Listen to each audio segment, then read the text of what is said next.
Brett McKay here, and welcome to another edition of the Art of Manliness podcast. In the modern age, people are bombarded with more information and are more personally responsible for managing that information than ever before. How do you stay on top of your schedule, work responsibilities, financial obligations, and the spigot of media that runs full force 24/7 while not only avoiding becoming overwhelmed, but actually using all that information to generate better ideas, advance your career, and generally improve your life? Well, my guest would say that the answer lies in having a mind outside your mind. His name is Tiago Forte, and he's the author of Building a Second Brain, a proven method to organize your digital life and unlock your creative potential. Today on the show, Tiago explains how a second brain is an external resource where you can store all the most important checklists, thoughts, notes, ideas, and insights you acquire and generate. He explains how the second brain supercharges the historical practice of keeping a commonplace book and how it improves your productivity and well-being by getting stuff out of your head, off your bandwidth, and into a place where you can actually put it to use. Tiago then walks us through this system of personal knowledge management, including the tools you can use to capture information, the question to ask yourself to decide what to capture, and why he recommends organizing what you capture around action instead of subject. And Tiago explains how the ultimate goal of having a second brain is to take what you put in this treasury and synthesize it into better ways to live, think, act, and express yourself. After the show's over, check out our show notes at aom.is/secondbrain.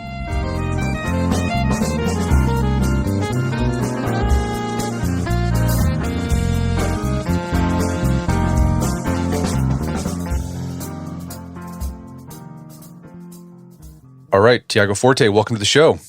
Thank you. Happy to be here. So you've got a book called Building a Second Brain, a proven method to organize your digital life and unlock your creative potential. So it's all about this idea that you spent most of your adult life developing. It's this concept called the second brain. So let's start there. What is the second brain? Sure, yeah. So second brain is an external, outside your head place that you trust. I suggest a piece of software, but it can really be any kind of information storage tool. It's a place that you trust to preserve and save all the most important information and knowledge that matters to you. Your ideas, your insights, your life lessons, realizations, your theories about how the world works, your book notes, quotes you found. We are such just high volume information consumers these days, but I would just ask your listeners or you to really think about, what do you have to show for all that knowledge you've consumed? Where is it? Can you point to it? Can you say what it is? Can you use it? And for most people, they have a vague sense of the things that they've learned in the past, but no real record of it. Yeah, I would say I consume a lot of stuff and then like the next day I forget about it. Or I've created sort of a slapdash organizational system where I'll save and read this later, but then I never do. Yeah, that's a good point. I think most people have some semblance of this. Right? Almost everyone has a folder. They keep things on their computer. They have bookmarks in their browser. They have, the camera roll on their phone where they've taken photos of, interesting images. So it's already there somewhere. It just needs a little bit of kind of organization and centralization. Like you need to centralize it a little bit. Otherwise, when it's time to find it, you have to look like 25 different places. Yeah, I think you're right. I think most people have they offload some things to external tools, right? A calendar could be part of a second brain. A to-do list is part of a second brain. But you're like second brain trademark, TM, what Tiago's doing is it's that, but it's all in one place. So you can go there and see everything in one place and not have to go to 20 different things. Exactly. And you highlight in the book, there are historical ancestors of the second brain. There was one called the Commonplace book that people in the Renaissance, the 19th century, used as a second brain. What was a Commonplace book? How is it similar to what you're doing with the second brain? And then I guess the follow-up would be, how does the second brain turbocharge this idea of the Commonplace book? Yes, this is one of my favorite things to talk about. Basically, I kind of did a DIY version of this for a few years, just using, I think at the time, like Microsoft Word or Google Docs, just whatever I had available. But then I started to get curious, has anyone had this issue before? Has anyone done something like this in the past? And I started really diving into the history, and I just discovered this is an almost ancient practice that humans have engaged in. The word commonplace book actually comes from ancient Greece. Comes from 2,000 or 3,000 years ago, when they had these courts of law and these assemblies, these democratic assemblies, and they would just take notes on what happened, like the meeting notes or the court transcript, and they would keep it in a common place, was like the place. So it's ancient, and actually the word note, that word note is among the 2% oldest words in the English language. Like, think about that. It's as old as words like fall or run or jump. It's like an ancient word. And so, starting thousands of years ago, I started tracing the history back, up through the medieval times when there were these manuscripts that the monks, in churches and convents would keep, up through the Renaissance, up through the Enlightenment, and all the way to the Industrial Revolution. And there's examples all through each of those eras. In the Industrial Revolution, there was a very relevant example, which was kind of a resurrection of these commonplace books. And people like John Locke and Leonardo da Vinci and others would just keep a notebook. It was just a simple paper notebook where they would write down. It wasn't so much a journal with like personal thoughts and reflections. That's one thing. It was more like copying and pasting and writing down little snippets of insight and ideas and metaphors and examples and facts and observations that they would just find in the outer world. And just like today, the Industrial Revolution was this time that educated people were trying to make sense of the world. They're trying to make sense of how things were changing and why. And so a commonplace book was part of their effort to make sense of their world. So I don't know, I've just been inspired by history, and I think we can now do the very same thing that people have done throughout history, but supercharged by the internet and by technology. And yeah, what they did with these commonplace books, so there's this controversy, this long ongoing philosophical debate that goes back to Socrates, whether you should write things down or not, right? Socrates thought, well, no, you shouldn't write things down because that'll weaken your memory. But there's been research that shows, well, actually, when you write things down, it allows you to process things. It actually allows you to think better and embed it more in your brain. And then it allows you to sort of start taking these ideas you've been writing down and cross-pollinating them to come up with new ideas. Yes. And so that's what's going on in this.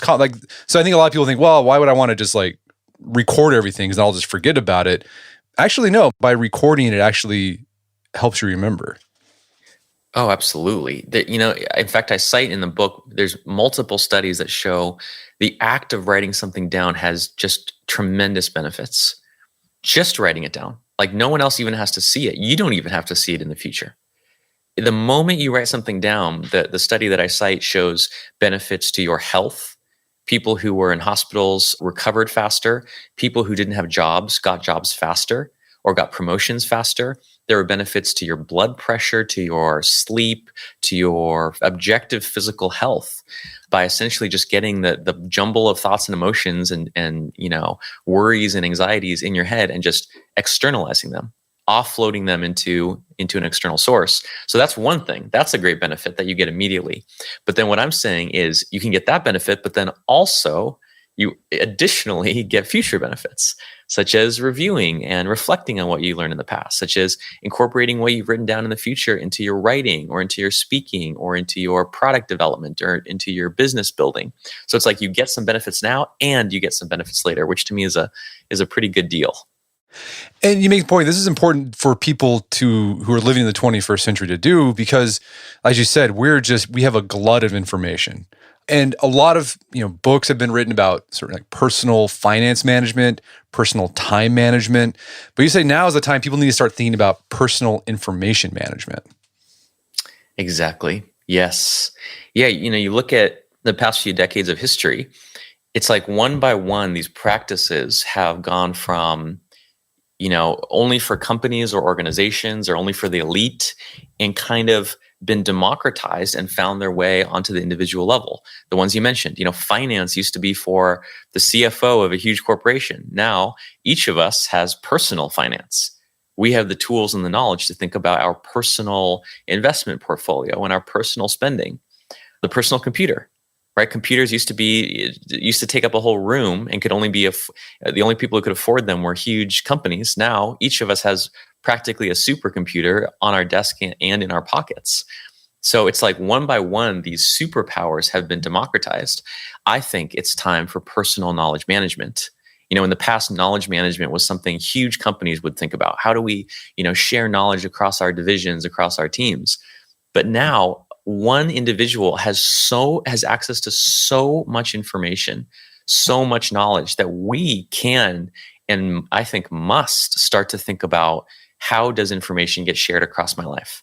How does knowledge get preserved and cultivated and distilled, through the future? It's a very new idea to people, but I think it's a massive years-long trend that we're all going to be affected by. I can look at my own life where me neglecting my personal information management caused me just a bunch of unnecessary headaches and caused me to unnecessarily reinvent the wheel. I mean, here's an example I thought of when you were describing that. Sometimes my extended family gets together for a birthday and we order barbecue. But every time we do that, we have to figure out, how much food do we need? Because if we would have saved what we ordered the previous time, because it's the same number of people that come every single time, I wouldn't be spending an hour trying to figure out, how many ribs do we need? How many, orders of potato salad do we need? I know that's a trivial example, but I think it highlights that if you have a way to manage your information, it can make your life a whole lot easier.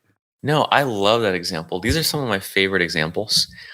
I have a similar one. One of my kind of oldest and most used notes is a packing list for travel. And it's kind of obvious and yet unusual. Every time I go on a trip, basically I forget something. And every time I forget something, I go, okay, good. I forgot an umbrella. Let me go get that note. I just do a search for, travel, and it usually just pops up. And I just add the item that I forgot onto the list. So over time, I am actually improving. I'm getting better at my ability to pack for travel. And this is the key part, without having to, quote unquote, keep it in mind, right? Like, this is the key thing. You don't want to use your precious brain space for that. You want to use an external tool. I actually think, most people tend to think of these super sophisticated, high and mighty uses of a second brain. I think of packing lists. I think of grocery lists. I think of, shopping lists, these mundane everyday things that you can start there, which starts to kind of free up brain capacity, which then you can use that freed up brain capacity on these more sophisticated, use cases. Well, with these sophisticated use cases, these are things like life projects you might have, right? It could be you're redesigning your house or redesigning a room. Well, you can have a second brain place for that. You're thinking about changing careers.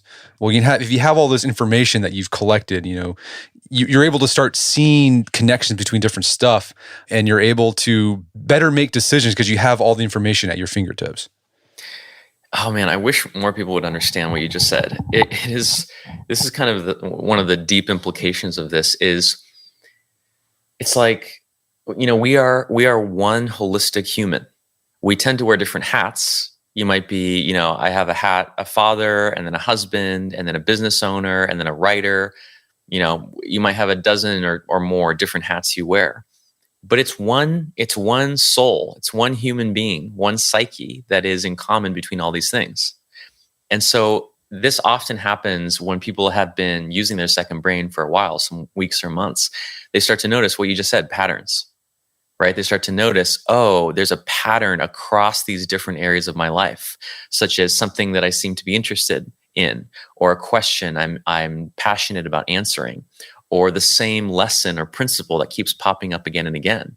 And if you can notice that, if you can identify it a little bit earlier, that means you can start to act on that information. You can start to, make decisions and take actions based on that insight into yourself, and save potentially years. I mean, sometimes people spend years trying to find their life purpose or what they really want or who they really are, which is wonderful. But I say, instead of starting with this grand, 10-year plan or life goal or whatever, just start by noticing what is arising in your subconscious through the mundane things that you notice and care about and that resonate with you on a day-to-day level. Another thing too, the second brain does. So, okay, yeah, you as a person, you're one soul, but you have these different hats you wear. But you're a temporal being, and you have different temporal parts of you, right? So there's like a future self where you read something now when you're 30, and you're like, wow, this is probably won't come in handy till I'm 80. But I like to hold on to this, right? Maybe you listen to a podcast about end of life decisions and like how to manage your estate or whatever. Yeah, that's not going to be useful for you so much when you're 22 and have no family. But you're like, I want to hold on to this for my future self because he might want to know this. Exactly. Exactly. There's this bias we have as humans, which is called novelty bias, right? Which is and it's so deep in how we think and how we live in the world, it's practically invisible.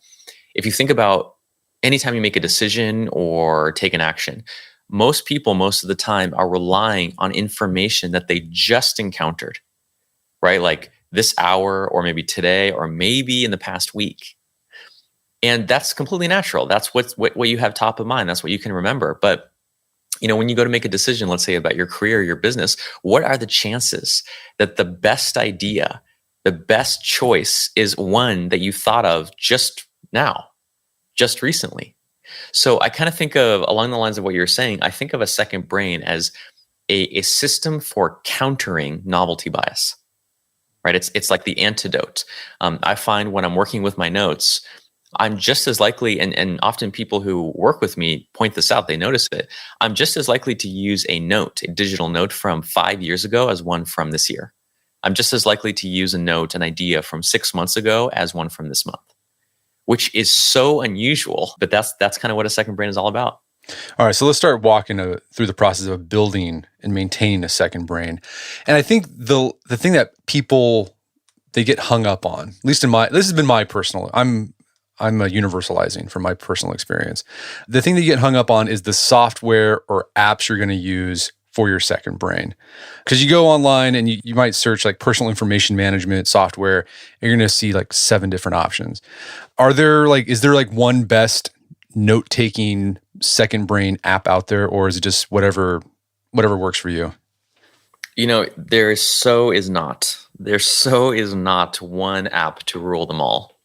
And I think you're completely right. The belief that there is and the search for that one ultimate app derails people for a long time, a long, long time.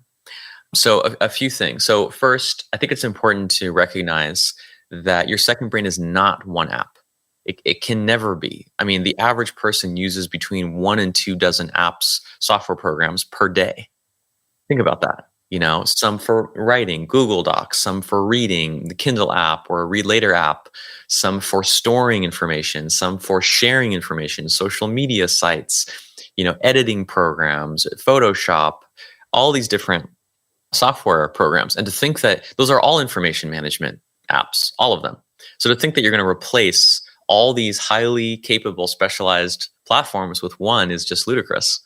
So that's the first thing. That acknowledgement frees people up that they're going to use a constellation of different apps always. But I will say there is an important place for one app, which is your notes app, your digital notes app. This is apps like Evernote or Notion or Obsidian or Apple Notes, Google Keep, Microsoft OneNote. It's like a specific category. And when it comes to choosing your digital notes app, there are a few kind of frameworks that we can use. I actually have a 3-part series on my YouTube channel called How to Choose Your Digital Notes App. And we kind of place people into 4 archetypes. There's kind of like a personality quiz that people kind of fall into. You're either an architect, you're a gardener, you're a librarian, or you're a student. And I kind of describe each one of those archetypes. Once you have one archetype that you identify with, then the choice actually becomes quite clear. And I recommend a handful of very specific apps for each one. Okay, so basically you got to find the app that works for you, that suits your personality. It's going to be different. And this note-taking app is where all the stuff that you capture with these different apps you might be using, whether it's a Read Later app, highlights from your Amazon Kindle. What's great about all these apps is that they can work together. So a highlight you make on Kindle, you can import that into Evernote or Google Keep, for example, correct? Exactly. That's one of the most common starting points. It's actually one of my earliest starting points is if you read ebooks, any kind of ebook, for example, Kindle books on a Kindle or like the Kindle app on iPad or iPhone. If you're reading those books, it's so easy to just add a highlight. You just put your finger down, drag it, and it turns yellow. But a lot of people, in fact, almost no one knows that there is a simple way to all at once, en masse, in a completely automated way that doesn't require any manual work. You can import all of those highlights from all the books, all the Kindle books you've ever read all at once to a notes app. And that way, what you're doing is you're getting that work you've done. I mean, reading a book is hard, right? In the age of distraction that we live in, reading a book is like an accomplishment, I think. And then you're additionally, if you're adding highlights, it's so obvious. Why not put in an extra, 1% of work to import those into your notes app? And then you have this lifelong record of the ideas and the quotes and the insights and the advice that you found most valuable. So then also when you're browsing the internet, I know a lot of people, they'll find this article and like, oh, that was really good. I should remember that for later. Usually they bookmark it, but I tend to, when I bookmark things in my browser, it just goes to this abyss that I'll never look at it again. But like things like Pocket. Pocket is a cool app you can use. It sort of creates a digital magazine for you to go back and read through articles you wanted to check out again. And again, with I think some of these read later apps like Pocket, you can import the articles that you saved into your main note-taking app like Evernote. That's exactly right. So yeah, there's always a starting point. For some people, it's highlights from ebooks. But then once you have this central repository, this second brain, you start to realize, oh, I can do that same thing everywhere. I can pull from many sources as I want. And so then they start, using Pocket or Instapaper for blog posts or online articles or news articles. Then there's tools that you can do it for YouTube videos and YouTube transcripts. Then you can do it for podcasts. And one by one, you start realizing, oh, each of these sources of information that I consume is a source. It's an input. And by the way, no one company wants you to do this, right? I think this is the reason that I had to create a course on it and now write a book. Apple doesn't want you, or let's say Amazon doesn't want you to save your highlights in some place that you control, that you'll always have access to no matter what Amazon does, right? Apple doesn't want you to do that. Facebook doesn't want you to do that. Twitter doesn't want you to do that. So no one is making it easy because they want to keep all the data and have it be in their proprietary system. So it's kind of like you're like kind of hacking. I mean, there's nothing illegal here. Obviously, this is all, completely legitimate. But you're sort of hacking and connecting and customizing how these different apps talk to each other, all with the goal of having your knowledge library, is how I think of it, your knowledge collection, in a place that no one can mess with it. No one can take it away from you. No one can lock down access. Another really powerful capture tool is your smartphone's camera.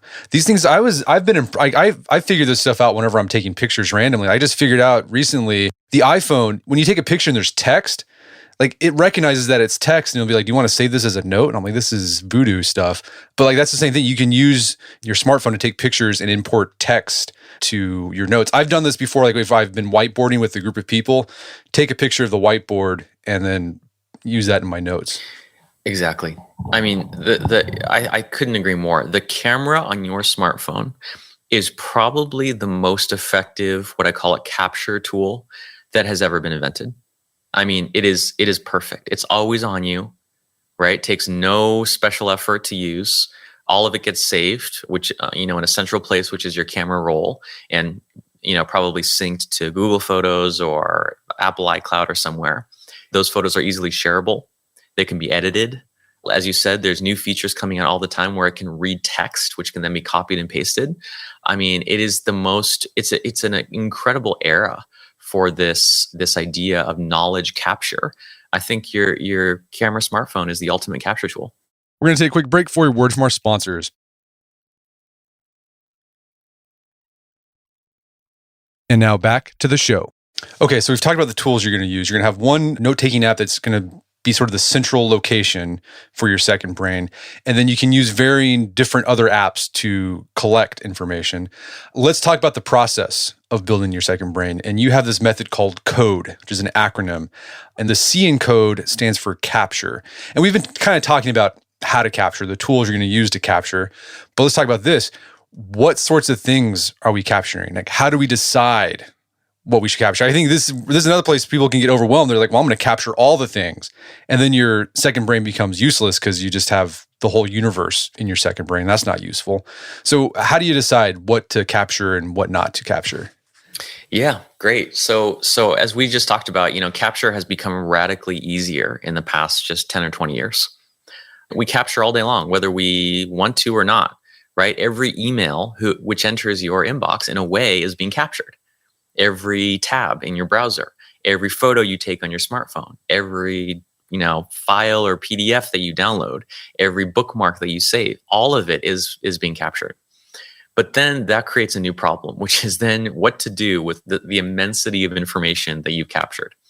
And this is where, as you said, my methodology comes in. So it's CODE, which stands for capture, organize, distill, and express. It's basically a workflow. Information comes in with a C, then it moves on to the next stage, which is organize. Then once it's organized, it moves on to the next stage, which is distill.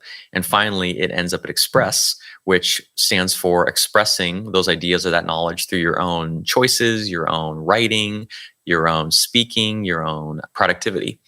So we can go through those one by one if you want, but it's essentially a workflow for turning inputs, these kind of raw, unfinished inputs, into outputs that accelerate your career and bring your business and your life to the next level. Okay.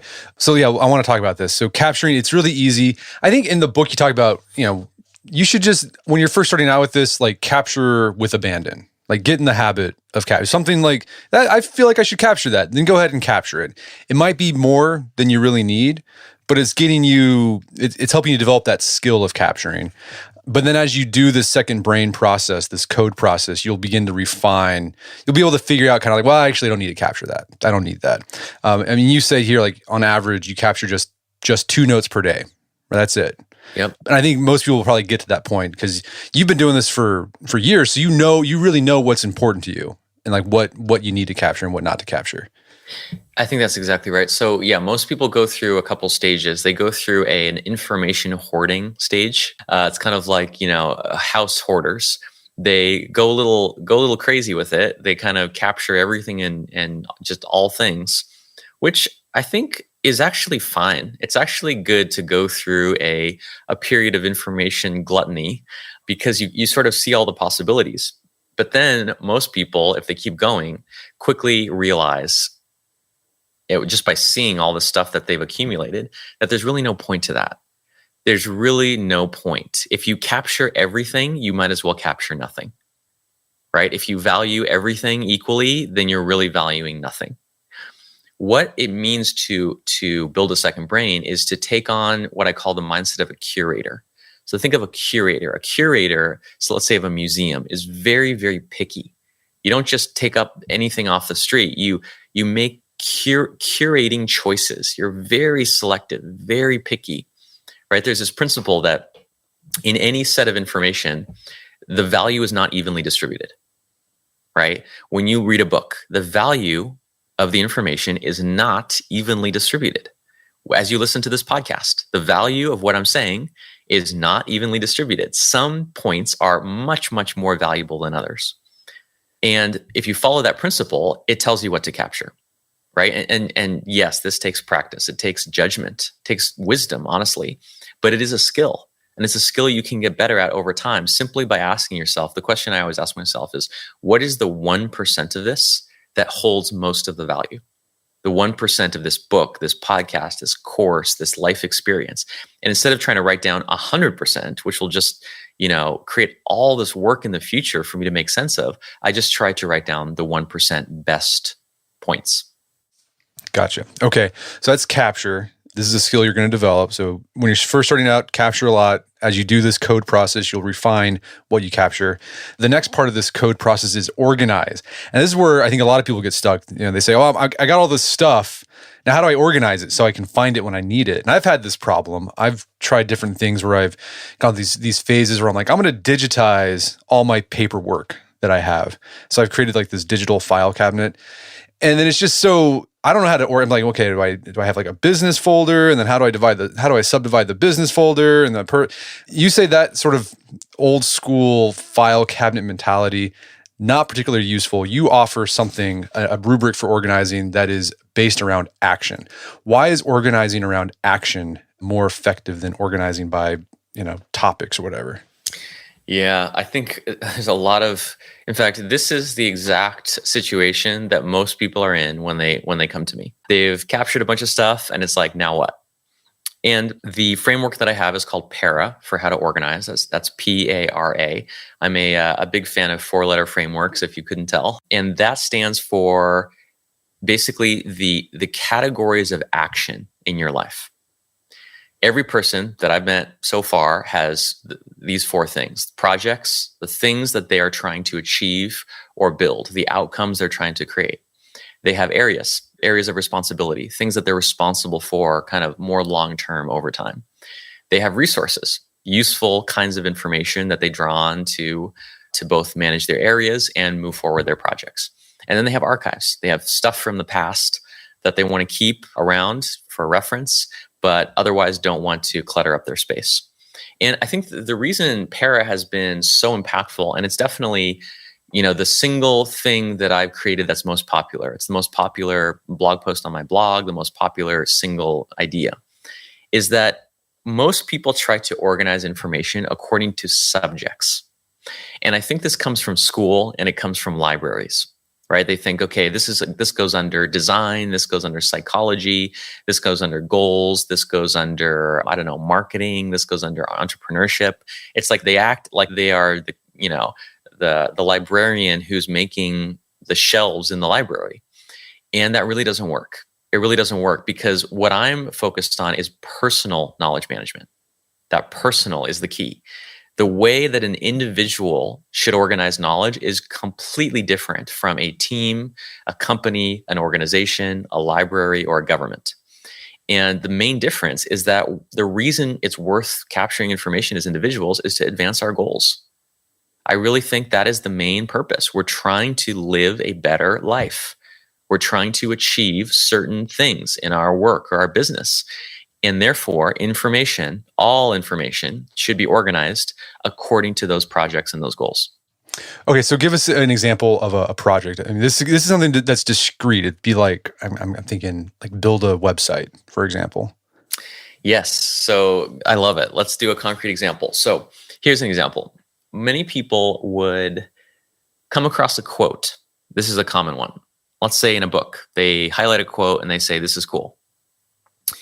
What they will do almost in every case is save that in a folder or give it a tag that is just quotes, right? There's like a big folder or notebook, quotes. These are all my quotes. That is not what you should do. And here's why. It doesn't really add much value to have all your quotes in one place, right? Like why? Why do you need dozens or hundreds of quotes in one giant repository? You really don't. What I would have people do is, at the moment that they are organizing that note that has that quote, ask themselves, right? Generally, you can ask yourself one question for every note that you take. I found that over the long term, if I have to ask myself multiple questions, what category does this go in? What subject does it relate to? Add all these different tags, that's not going to be sustainable. So you have one question that you can ask yourself. And that question, in my opinion, should be, what is the project or goal that this quote is going to help me make progress on? Right? So one of the answers might be, as you said, a website. Many websites have quotes from, customers, quotes from, people from the past, quotes from, leaders in your industry.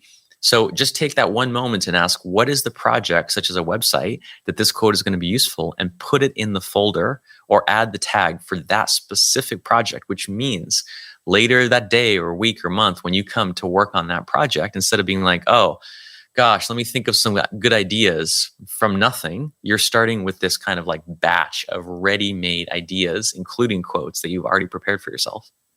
Gotcha. And then if it doesn't fit in a project, then you'd go down that list. Okay, well, does this belong to an area? And again, you said area. That this is just sort of a general. It's a not general, but it's like it's a thing that's related to your life that you have a sort of general responsibility for. And that can change over time, right? So you could have area, it could be like kids, it could be business, it could be music. There's no specific project assigned to it, but it's something that you're interested in or is relevant to you. So if that quote doesn't fit in that project, be like, well, would it fit into any of these areas, and organize it there? Exactly. Yeah. So you just go down the para categories. Often, you're right, something doesn't have a project. There's no project. You're just kind of interested in the subject. But then I would ask, okay, is there any kind of long-term life responsibility? And these definitely do tend to be long-term. Like being a spouse is an area of responsibility. Being a father, being a homeowner. Some other areas of responsibility I have are my health, or my finances, or my hobbies, or my car, or my, these different, think of it like the hats that you wear in your life. And often those have information related to them, right? Like I know I became a homeowner a couple of years ago. It is just staggering how much information you have to keep track of as a homeowner, right? It's like a part-time job. There's just passwords to remember, what kind of light bulb to use, maintenance schedules, who you call when the thing breaks. It's like, it's amazing. And so this is a category of information I save all the time. We just deep cleaned our rug, and I put into my notes, okay, this local laundromat has a 6x commercial capacity washer, right? Which took me a while to find. Now I'm going to save that in my notes under, home maintenance. So the next time that I go to deep clean our rug, I have that information at hand. And then resources, these are just things you want to reference in the future. So that could be like packing lists that we were talking about earlier, that mundane stuff. Packing list, food order list that you, whenever you're going on vacation, like here are the things I got to do before I leave on vacation, you would put here under resources. Exactly. Yeah, it's like a catch-all. It's almost like a miscellaneous. And I like the word resources because it just reminds you, okay, even though this is a miscellaneous kind of other category, you still want to save things that are going to be useful.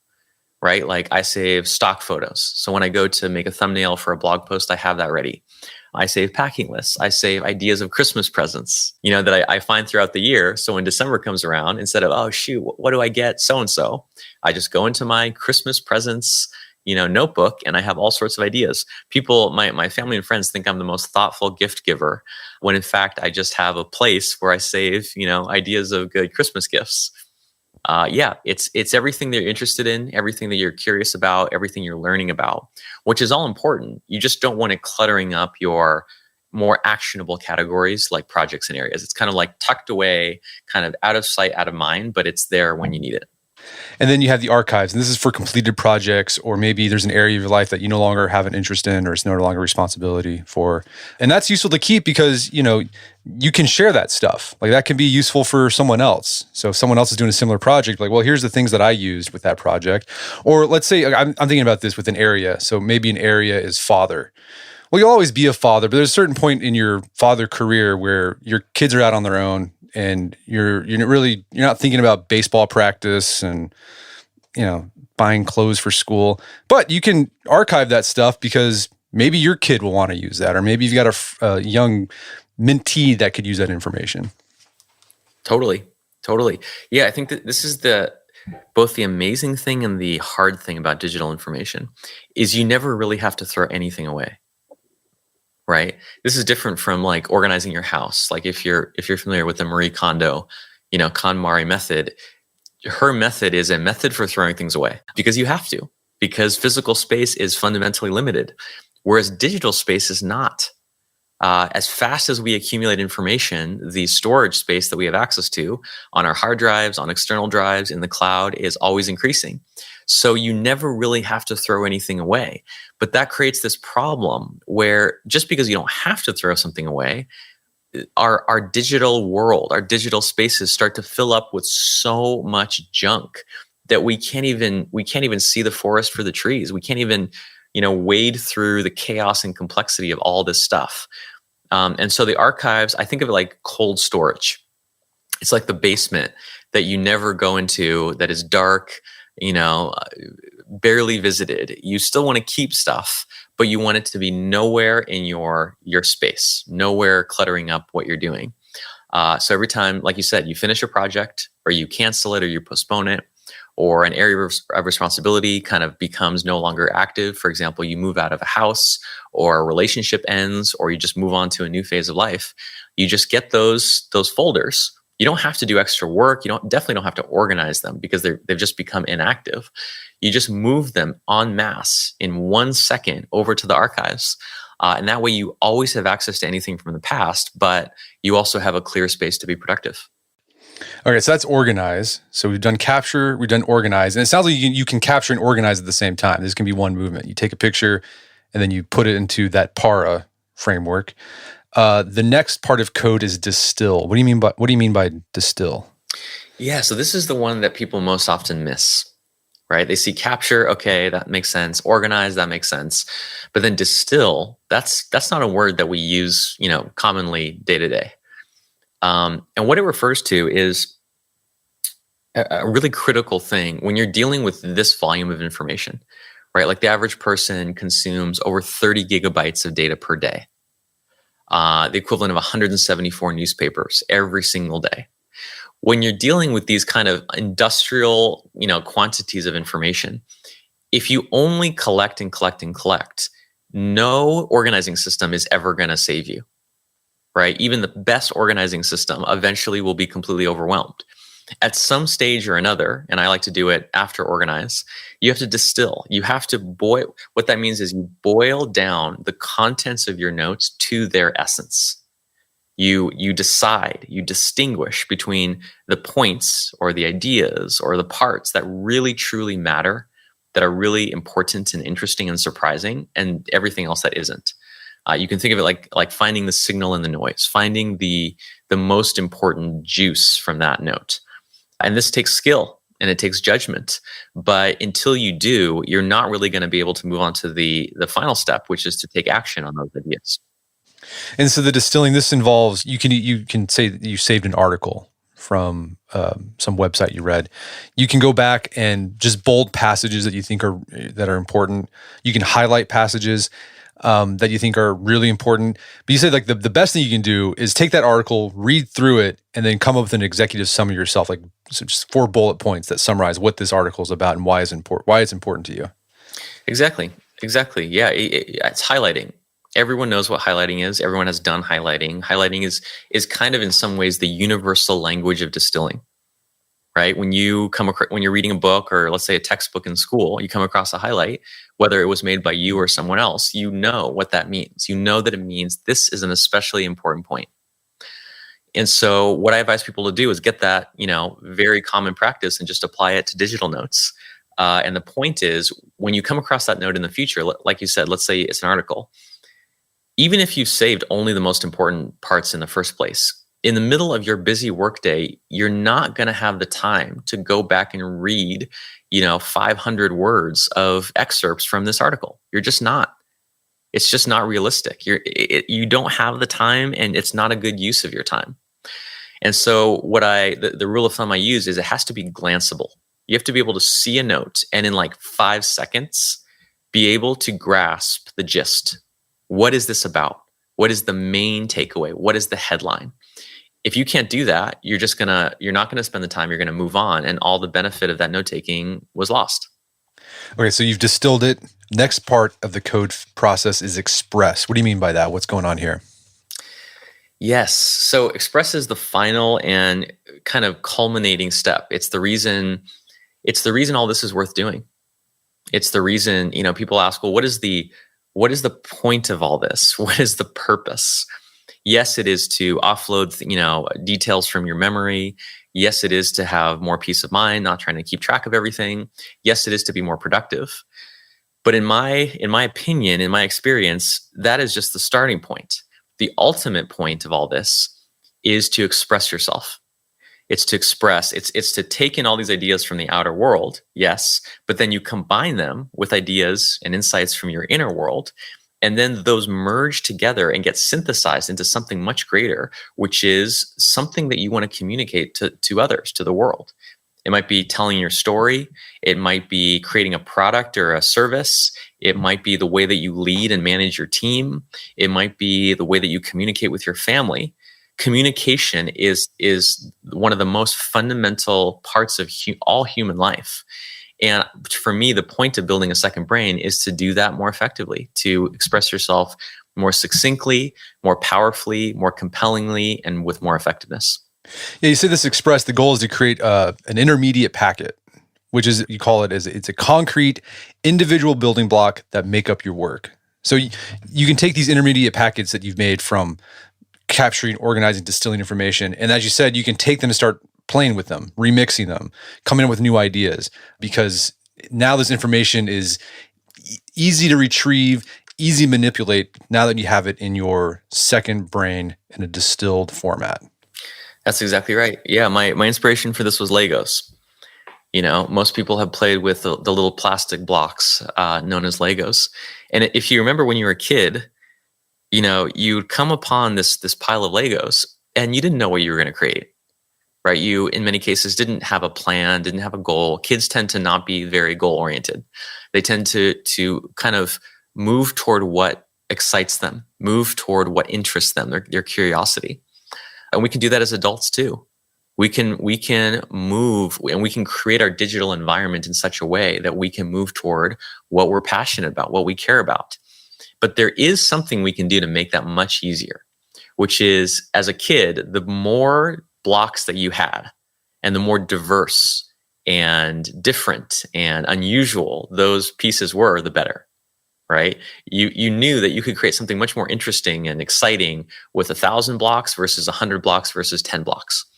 And so I kind of see, modern life is so uncertain.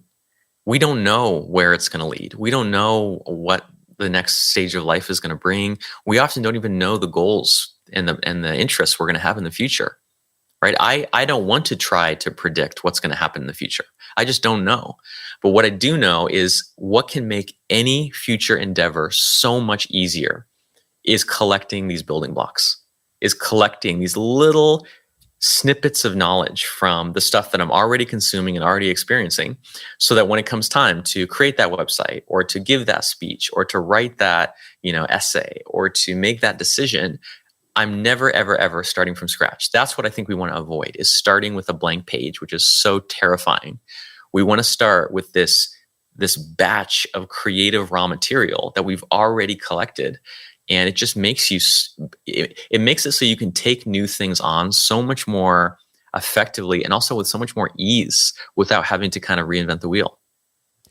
Because it's on a single note storage app like Evernote or whatever it is you want to use. Let's say you have these discrete blocks that you've created there. And let's say you're working on a project and you're like, I want to redesign this bedroom. I'm just coming up with this on the fly here. So you can type in bedroom in your app, your Evernote, and it's going to bring up all the notes you've collected about that involve bedrooms. And it might not even be connected to like your actual bedroom. It might be some sort of tangential thing related that's in another project, but you wouldn't have known that was there unless you had the ability to search for it. It's a perfect example. Yeah. If you just collect things that resonate with you, this is how I advise people to decide. Don't make it too analytical. Don't try to, rationally deduce what should be captured. If it moves you, if it excites you, if it surprises you, if you find yourself, your eyes kind of widening, your heart beating faster, your breath getting deeper, like the body knows. Your body is an information processing system, and it knows subconsciously, even if you don't know consciously, when you encounter an idea or a story or whatever that is powerful, that is important for you. If you just pay attention to those physical signals, you'll capture things that often you're not sure why you're capturing it, but I promise you, over the long term, they're going to be so much more interesting and valuable. Yeah, I think this is how the second brain turbocharges the commonplace book. Because with the commonplace book, if you wanted to find something, you had to know where it was at. Like, I had to flip through to the page where that quote was. With your second brain, you just do a search, and it's gonna bring it up to you right away. Exactly. Yeah. Exactly. I'm a fan of paper note taking as well. I think you can use both, but I have a shelf here with 15 or more notebooks. If I want to know, what insight about, let's say, I don't know, resilience have I had in the past, that is a multiple hour endeavor. Whereas digitally, it's not.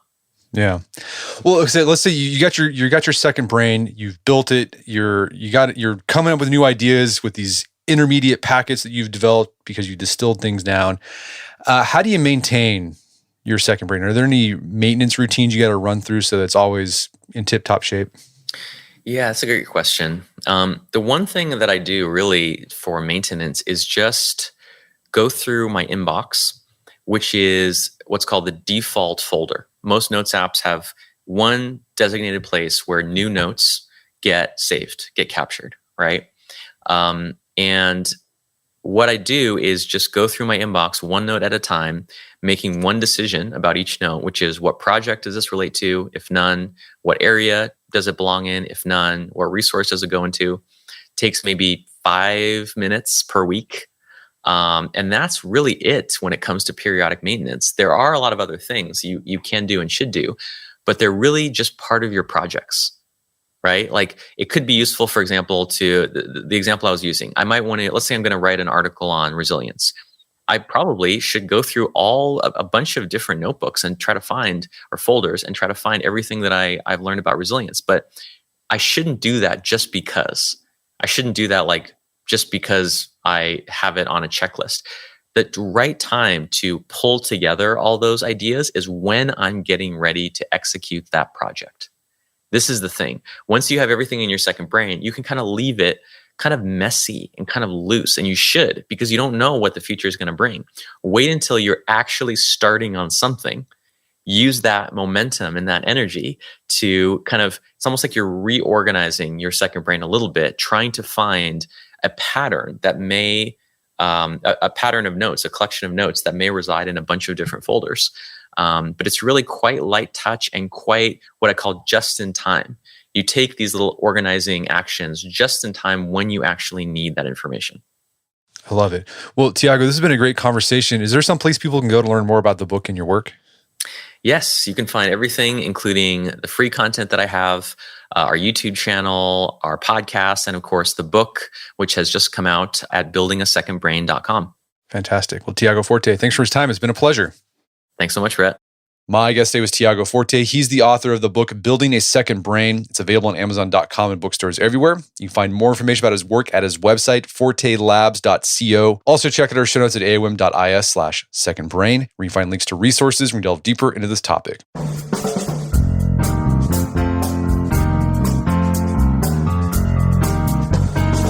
Well, that wraps up another edition of the AOM podcast. Make sure to check out our website at artofmanliness.com, where you find our podcast archives, as well as thousands of articles written over the years about pretty much anything you could think of. And if you'd like to enjoy ad-free episodes of the AOM podcast, you can do so on Stitcher Premium. Head over to stitcherpremium.com, sign up, use code manliness at checkout for a free month trial. Once you're signed up, download the Stitcher app on Android or iOS, and you can start enjoying ad-free episodes of the AOM podcast. And if you haven't done so already, I'd appreciate it if you take 1 minute to give us a review on Apple Podcasts or Spotify. It helps out a lot. And if you've done that already, thank you. Please consider sharing the show with a friend or family member who you think would get something out of it. As always, thank you for the continued support. Until next time, it's Brett McKay. Remind you to listen to the AOM podcast, but put what you've heard into action.